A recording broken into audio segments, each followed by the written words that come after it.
Before calculators, before computers, there was a simple, elegant object that powered the space race, helped engineers build skyscrapers, and sat in the shirt pockets of every scientist, student, and dreamer. A device with no batteries, no screen, just pure human ingenuity. Today, we're diving into the forgotten king of calculation, the slide rule. Welcome back to Retro Treasure Unearthed, where we explore the stories behind the gadgets, memories, and cultural moments that shaped our world.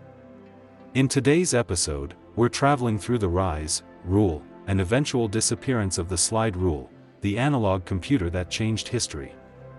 Whether you used one in school, saw it in a museum, or only know it as the strange stick your grandfather wouldn't throw away, this video will uncover why slide rules mattered, and why they still fascinate people today. Origins, the birth of analog math. The slide rule story begins in the 1600s, when mathematician John Napier invented logarithms, a clever way to convert multiplication into addition. Soon after, William Oughtred created the first circular slide rule, and Edmund Gunter developed the logarithmic scale. Their work formed the foundation for what would become the engineer's most trusted tool. By the 1800s, slide rules had evolved into the familiar linear designs we recognize today. Wooden bodies, hand-etched scales, sometimes ivory inlays, they weren't just tools, they were crafted instruments. Industrial Revolution and engineering booms. During the Industrial Revolution, slide rules became essential. As railroads expanded and factories rose, engineers needed fast and reliable calculations. The slide rule filled that need beautifully. Multiplication, division, roots, logs, trigonometry, all handled with nothing but sliding scales and the human eye. Golden Age, 1900s to 1960s. From the 1930s to the late 1960s, the slide rule reached its peak. Every engineering student learned with one. Every scientist kept one nearby. Major companies like Pickett, Kuffel and Esser, and Faber-Castell produced high-precision rules that became status symbols. In classrooms, the click of moving sliders was as common as chalk dust.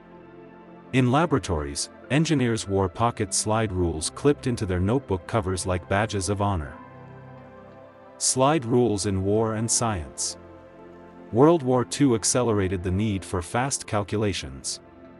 Bombing tables, aircraft performance charts, artillery math, slide rules were everywhere. And the space race? NASA engineers brought humans to the moon using slide rules. The Pickett N600 ES was famously carried by Apollo astronauts. These weren't toys. These were the machines of human progress. The craftsmanship. Slide rules became more refined, bamboo cores for stability, celluloid surfaces for durability, hairline cursors for unmatched precision. Some models had up to 30 scales. Specialized slide rules existed for electrical engineering, aviation, chemistry, even photography. They were beautiful and practical and surprisingly fast. A skilled user could multiply large numbers faster than many people can type them into a modern calculator. For many, the slide rule wasn't just a tool, it was a rite of passage. Maybe you remember the first time someone taught you to line up the scales. Maybe you remember the tiny case hanging from your belt during school. Maybe you remember the feel of the cursor clicking into place, or the quiet pride of solving problems without electronics. Slide rules carried memories. Late-night homework, engineering labs, grandparents who kept theirs in a drawer for decades, not because they needed it, but because it represented who they were. Then, in 1972, everything changed. Hewlett-Packard released the HP 35, the first handheld scientific calculator. Within a year, slide rule sales collapsed. Some companies went bankrupt. Others stopped production overnight. By 1975, the age of the slide rule, after 300 years of dominance, ended almost instantly.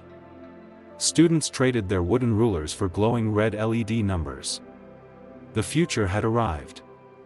And yet, slide rules never truly disappeared. Today, collectors cherish them. Museums display them. Enthusiasts teach new generations how to use them. And as digital tools grow more complex, the slide rule stands as a reminder that sometimes the simplest devices are the most brilliant. Thank you for joining me on this journey through the world of slide rules. If you enjoy exploring the history behind retro gadgets, memories, and innovations, don't forget to like, subscribe, and ring the bell. This is Retro Treasure Unearthed. See you in the next discovery.